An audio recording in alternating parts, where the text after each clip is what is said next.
নমস্কার বন্ধুরা, নতুন একটা রেসিপিতে আপনাদের সকলকে স্বাগত। তো বন্ধুরা, আজকের রেসিপিটা অবশ্যই প্রথম থেকে শেষ পর্যন্ত দেখবেন। সম্পূর্ণ নিরামিষ রেসিপি আর পটলের একদম অন্য ধরনের রেসিপি আপনাদের সঙ্গে আমি শেয়ার করছি। তো বন্ধুরা দেখুন, তো আমি 4 পিস পটল নিয়ে নিয়েছি। তো পটল প্রথমে আমি এইভাবে একটা ছুরির সাহায্যে চেঁচে নিচ্ছি। খোসাগুলো কিন্তু ছাড়িয়ে নিলে হবে না, ঠিক এইভাবে চেঁচে পরিষ্কার করে নিতে হবে ভালো করে। এইভাবে ভালো করে আমি প্রথমে চেঁচে পরিষ্কার করে নিচ্ছি। তো বন্ধুরা, আজকের রেসিপিটা যদি আপনাদের ভালো লাগে, লাইক শেয়ার কমেন্ট অবশ্যই করবেন, বন্ধুদের সঙ্গে শেয়ার করবেন, চ্যানেলটিকে সাবস্ক্রাইব করে পাশে থাকবেন। তো দেখুন বন্ধুরা, একটা পটলের আমি ভালো করে খোসা ছাড়িয়ে নিয়েছি, মানে চেঁচে নিয়েছি খুব ভালো করে। এবার আমি দু সাইডে অল্প অল্প করে কেটে নেব, কেটে এগুলো বাদ দিয়ে দেব।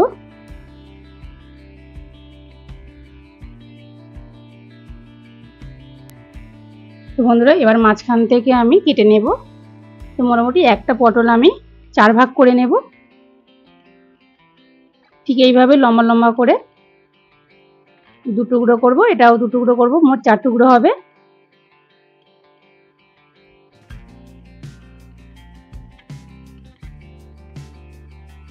আমি এইভাবে প্রত্যেকটা পটল কিন্তু খোসাগুলো ভালো করে চেঁচে নিয়ে তারপরে 4 টুকরো করে করে নেব। দেখুন বন্ধুরা, ঠিক এই রকম হয়েছে। এভাবে আমি সব পটলগুলো কেটে নেব, তারপর আপনাদেরকে আমি দেখাচ্ছি। তো দেখুন বন্ধুরা, সব পটলগুলো আমি কেটে নিয়েছি, আর আলুগুলো দেখুন বন্ধুরা সরু সরু করে কেটে নিয়েছি। আমি এখানে সরু সরু করে আলুগুলো কেটেছি, আর পটলগুলো দেখুন লম্বা লম্বা করে সরু করে কেটে নিয়েছি। খুব সরু করিনি, আপনারা দেখতে পাচ্ছেন আমি কীভাবে কেটে নিয়েছি। ঠিক এইভাবে কেটে নিতে হবে। এবার রেসিপিটা শুরু করব। তো বন্ধুরা, আপনারা অবশ্যই কিন্তু রেসিপিটা দেখতে থাকুন, আমি কিভাবে আজকে রেসিপিটা বানাচ্ছি। তো প্রথমে তো আমি কড়াই বসিয়ে দিয়েছি, তারপরে কড়াইয়ের মধ্যে সরিষার তেল দিয়ে দিয়েছি। এবার প্রথমে দেব তেলের মধ্যে সরু সরু করে কেটে রাখা আলু।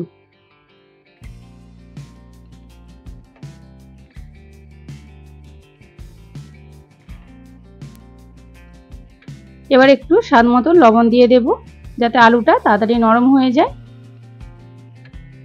দিয়ে এবার খুব ভালো করে নাড়াচাড়া করে একটু মিশিয়ে নেব।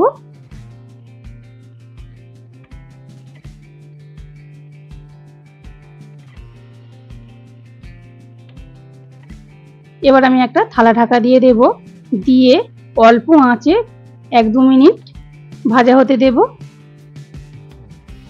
তো বন্ধুরা, 1-2 মিনিট হয়ে গেছে, এবার আমি থালাটা খুলে নিচ্ছি। তো দেখুন বন্ধুরা, অল্প আঁচে কিন্তু আমি আলুটা একদম ভাজা হতে দিয়েছিলাম। তো দেখুন, এবার কিন্তু আলুটা অনেকটাই নরম হয়ে গেছে। এবার কিন্তু আমি গ্যাসের ফ্লেমটা জোরে দিয়ে ভালো করে বেশ একটু লাল লাল করে ভেজে নেব আলুগুলো।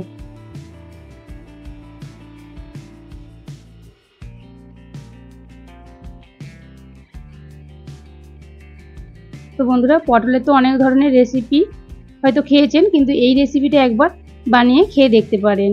সম্পূর্ণ নিরামিষ, খেতেও কিন্তু দুর্দান্ত হয়, গরম ভাতের সঙ্গে অসাধারণ লাগবে। তো দেখুন বন্ধুরা, আলুগুলো কিন্তু ভাজা হয়ে গেছে। এবার আমি আলুগুলো তুলে নিচ্ছি।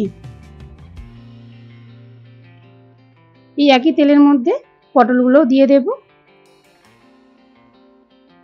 একটু স্বাদ মতো লবণ দিয়ে দেব।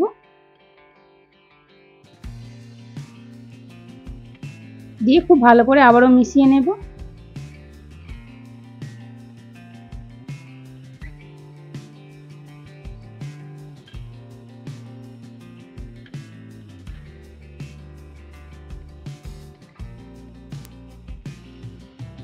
খুব ভালো করে তো মিশিয়ে নিয়েছি, আবারও আমি একটা থালা ঢাকা দিয়ে দেব। আলুগুলো যেভাবে ভাজা করেছি একইভাবে পটলগুলো ভেজে নেব। তো বন্ধুরা, বেশ কিছুক্ষণ পর আমি আবারও থালাটা খুলে নিচ্ছি। একদম অল্প আঁচে কিন্তু পটলগুলো ভাজা হতে দিয়েছিলাম। তো দেখুন বন্ধুরা, হালকা হালকা কিন্তু কালার চেঞ্জ হয়ে গেছে পটলগুলো। এবার আমি গ্যাসের ফ্লেমটা জোরে দিয়ে একটু লাল লাল করে ভেজে নেব পটলগুলো।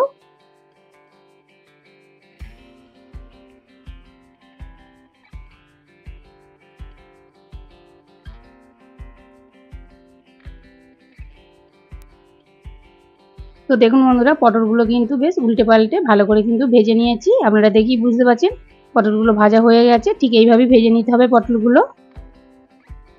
এবার আমি তেল থেকে পটলগুলো তুলে নেব।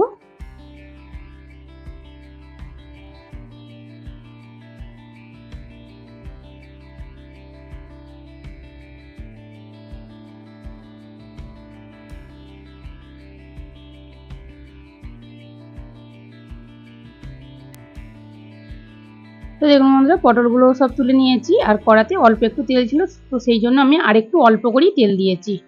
এবার আমি ফোড়নে দেব একটা শুকনো লঙ্কা, তারপরে দেখুন বন্ধুরা একটা তেজপাতা 2 টুকরো করে নিয়েছি, দিয়ে দিচ্ছি। ফোড়নটা একটু ভাজা ভাজা করে নেব।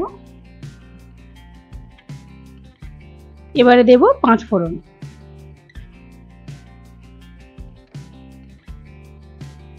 ফোড়নটাও একটু ভালো করে ভাজা ভাজা করে নেব। ফোড়ন খুব ভালোভাবে কিন্তু ভাজা ভাজা করে নিয়েছি। এবার আমি দিয়ে দিচ্ছি আদা বাটা। একদম কিন্তু আদাটা মিহি করে বেটে নিয়েছি, আদাটা দিয়ে দিয়েছি, দিয়ে একটু আদাটা ভাজা ভাজা করে নিচ্ছি। দেখুন বন্ধুরা, আদাটা কিন্তু বেশ ভালো করে একটু ভাজা ভাজা করে নিয়েছি। তারপর আমি সামান্য একটু জল দিয়েছি। এবার একটু নাড়াচাড়া করে নেব। এই সময় কিন্তু গ্যাসের ফ্লেমটা একদম কমানো আছে। তো বন্ধুরা, এবার আমি এর মধ্যে দিয়ে দেব গুঁড়ো মশলা, যেমন প্রথমে দিচ্ছি ধনে আর জিরে গুঁড়ো। এবার একটু মিশিয়ে নেব।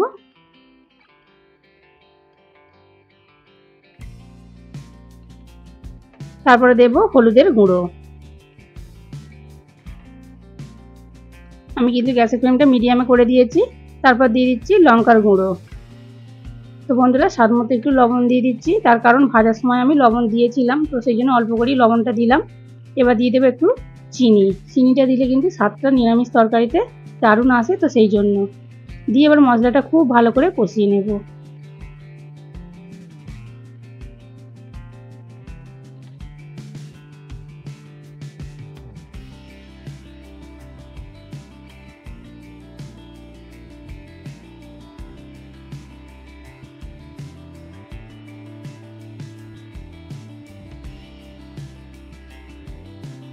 তো দেখুন বন্ধুরা, মশলাটা কিন্তু খুব ভালো করে কিন্তু আমি কষিয়ে নিয়েছি। এবার আমি এর মধ্যে দিয়ে দেব ভেজে রাখা আলু আর পটল। এবার খুব ভালো করে আলু পটলের সাথে মশলাগুলো মিশিয়ে নেব।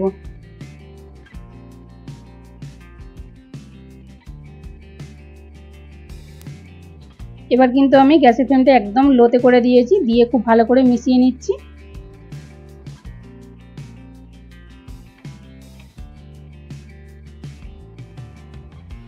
তো দেখুন বন্ধুরা, আলুগুলো কিন্তু অনেকটাই নরম হয়ে গেছে, দেখি বুঝতে পারছেন অনেকটাই নরম হয়ে গেছে আলুগুলো।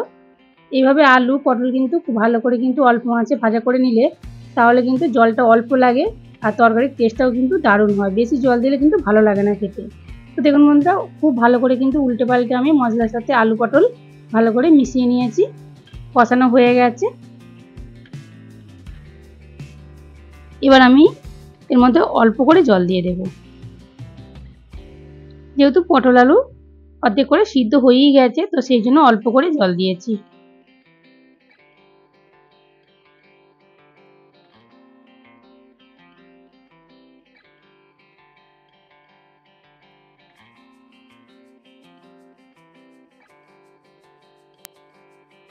তো দেখুন বন্ধুরা, এবারে আমি একটা থালা ঢাকা দিয়ে দেব, দিয়ে এইভাবে আমি 4 মিনিট রান্না করে নেব।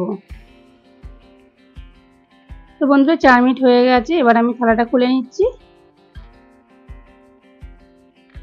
তো দেখুন বন্ধুরা, জলটাই কিন্তু অনেকটাই শুকিয়ে গেছে, আর দেখুন আলুগুলো কিন্তু দেখেই মনে হচ্ছে অনেকটা আরও সিদ্ধ হয়ে গেছে, পুরো গলে গেছে আলুগুলো। আর পটল তো খুব ভালোভাবে সিদ্ধ হয়েই গেছে। তো দেখুন বন্ধুরা, আলুগুলো কিন্তু খুব ভালোভাবে গলে গেছে একদম, পটলগুলো খুব ভালোভাবে সিদ্ধ হয়ে গেছে।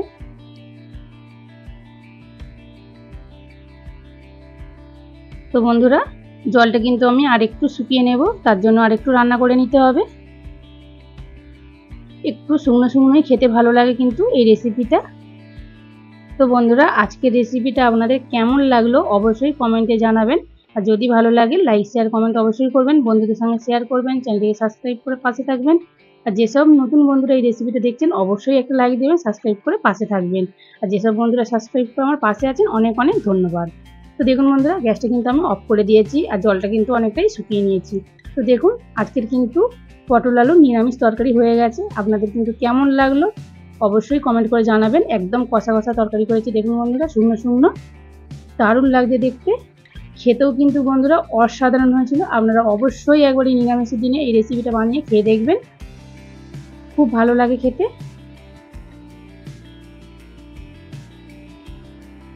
তো দেখুন বন্ধুরা, দেখতে কিন্তু দারুণ লাগছে। তো বন্ধুরা দেখা হচ্ছে নতুন একটা রেসিপি নিয়ে। ততক্ষণ ভালো থাকুন, সুস্থ থাকুন, সাবধানে থাকুন।